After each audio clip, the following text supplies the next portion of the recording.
সেই বুড়ি শুনেছে মক্কায় এক জাদুকর এসেছে, যে জাদুকর যার সাথেই সাক্ষাৎ করে তার ধর্ম ছিনিয়ে নেয়। বুড়ি সেই জাদুকর থেকে পলায়ন করছিল এই ভয়ে যে সেই জাদুকর যেন তার বাপদাদার ধর্ম তার কাছ থেকে ছিনিয়ে নিতে না পারে। হঠাৎ সেই রাস্তা দিয়ে মহানবী সাল্লাল্লাহু আলাইহি ওয়াসাল্লাম যাচ্ছিলেন। বুড়ি মহানবী সাল্লাল্লাহু আলাইহি ওয়াসাল্লামকে দেখে বলল, বাবা, এই মালগুলি আমার মাথায় উঠিয়ে দিতে পারবে কি?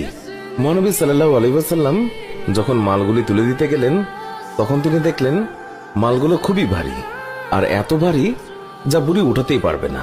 তখন মহানবী সাল্লাল্লাহু আলাইহি ওয়াসাল্লাম তিনি বুড়িকে বললেন, এটার তো খুবই ওজন, আপনি যদি অনুমতি দেন আমি আপনার এই মালগুলি আপনি যেখানে বলেন সেখানে দিয়ে আসব।